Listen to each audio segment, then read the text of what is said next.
I lied. I assured you and myself that I'd have no lifting, but here we are.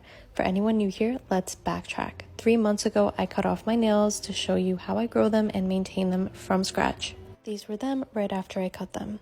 After they grew out, I changed my shape to almond to avoid lifting, and from previous experience, I thought they'd hold up. These are my nails now, and for the most part, they did, but there was some minimal lifting on the free edges and index finger. This most likely happened because 1. I cut my nails, I removed all previous product, and they are now more flexible and adjusting back to the structure the product provides, and 2. Trapped moisture getting in through the free edge. Don't forget, natural nail growth is a journey, and I'm taking you on mine to show you what to look out for. For this third set, I kept the almond shape because for the most part my nails are growing and thriving. Before my overlay, I like to rub in a thin layer of rubber base for better adhesion and cure. After that, rest assured that your tinted base will last longer on your nails. Flip your nail upside down to help gravity even out the base to where the highlight from your lamp won't have any swivels. And always apply your bead 1 to 2 millimeters away from the cuticle to avoid flooding. When working with gel, your overlay is the foundation of your set. Get that right and you're golden. The design is just for fun. And speaking of, for some reason I've been Frenching my right hand as if it's easy. P.S. It's not. I won't make any promises this time, but I do have a good feeling about this set.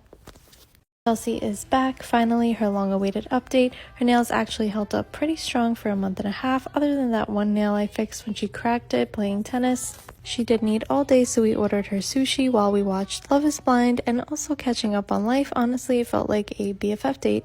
For her nails, she found some inspo on Pinterest, and it's a hot pink reflective glitter mani with flowers, very basic, but also really highlights her long natural nails. You'll see them at the end, but wanted to get the nails out of the way before getting into what our nosy selves love to hear, the tea. So last time she told me she put her foot down and told her husband she can get a manicure once a month without feeling guilty for not looking after the baby. She did that only thanks to your comments that she reads after every video is posted, and she told me the most recent comments made her tear up. She said after reading them, she was encouraged to have a sit-down conversation with him about what she thinks needs to change if he wants her to stick around.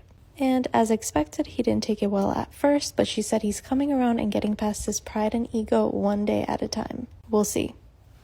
I love seeing these hands in my chair. Half a year later, she's back. If you don't know already, this client comes to me for special occasions because she usually does her own nails at home as it's therapeutic for her.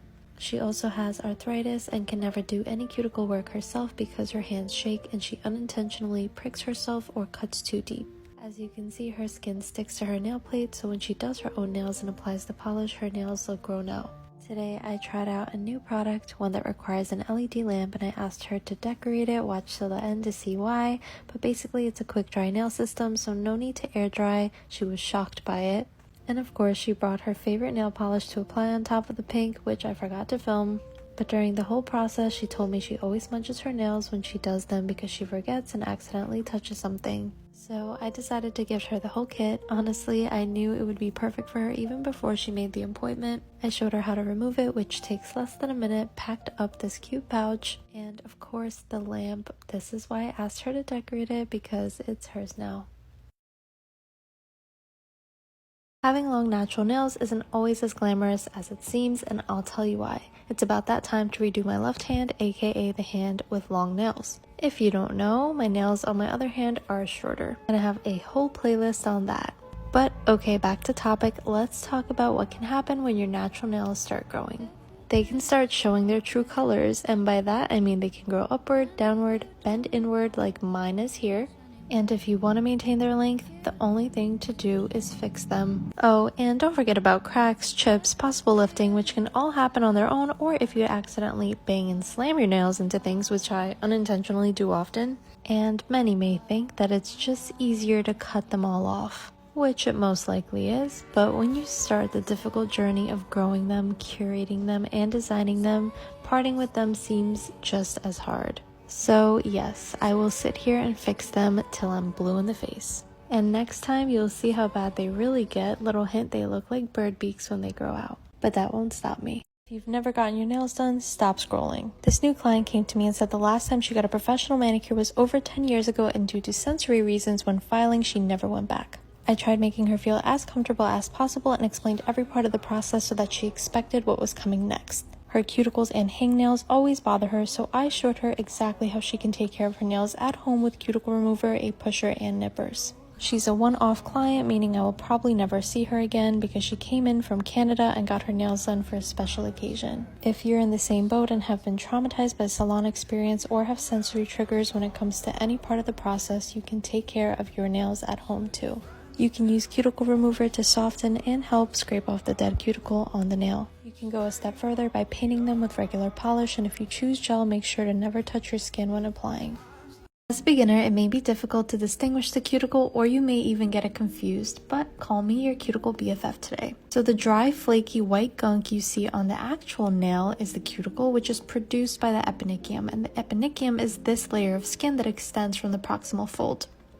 Bottom line, when using a bit, you want to only get rid of the cuticle. Usually you reveal it by pushing back the eponychium, but in this case, I'm using a bit that doesn't require a pusher, and the bit itself is extremely safe and pretty much identifies what needs to be removed by itself. You can see how it only removes the cuticle on the actual nail, and the skin you sometimes confuse with the cuticle remains untouched. If you know, you know, but if you don't, this is the only clean bit and it's restocking today. Absolutely no damage. Friend is back to do her nails and use all my supplies. Part 4 started with a shot of vodka to deal with what's coming. Here is her constantly crooked growing nail that she wants to fix today. She literally took off her week-old stunning design because she felt inspired. As always, unhinged, aggressive pushing and removal of all her crusties till she cuts herself, and let me tell you, she didn't learn her lesson because the numbers somehow made their way back when I wasn't looking. But as you know, it's always a trust the process situation with us. She was so excited for these gloves because she saw all the TikTok girlies use them, using these Beatles nail extensions to fix her crooked nail, which will be on sale for Prime Day. And she was so confident today, she told me she figured it out. No, not her life, just how to apply these extensions to make them last 4 weeks. Glue them with 2 millimeters of space from the cuticle and blend into the nail with a removal bit and acetone, then strengthen the whole thing with a rubber base. It's a whole science. We're using a beige shimmer as the base, and if you haven't guessed yet, we're doing mermaid nails. Yes, she got inspired on Instagram and also saw this transition thing. I don't know. This iridescent gel set comes with a little dotting tool to blend, and oh my god, I would leave them like this if I could,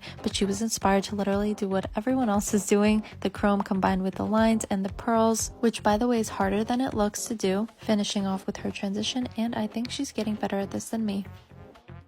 Last time you saw these hands was right before they had a ring on them. Jen came back super engaged and super happy, but her nails were crying, and internally I was too, because for the past few appointments her nails have not been lasting. This time she got lifting to the point where her entire overlay popped off, and this lifting was worse than ever. Like, okay, you got engaged and your nails are falling off, that can't be a coincidence, but regardless of the reason, it was time to troubleshoot. Typically, I only use products that have neutral pH balances on my clients because I do not want to risk chemical burns, but since none of them work for Jen, we need to use a base with acid and a pH between 4 to 5. I used a clear base followed by colored bases, both containing acid in them, and of course primed the nail plate prior to applying. The base also has to be flexible because her nails are weak, so the base has to bend with the nail, which is why I used rubber bases. I'll be posting an update soon.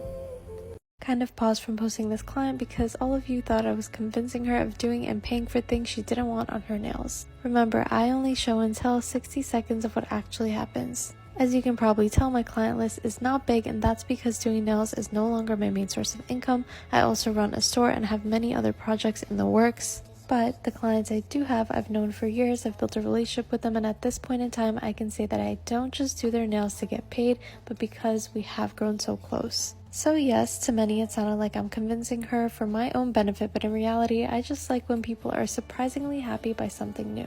And no, I never charge for any of the nail art. She pays a flat fee with me every time. Ironically, this time she chose a solid. Chelsea came in with these literal pies on her nails after not seeing me for over 2 months, and do you want to know why? Ready for this?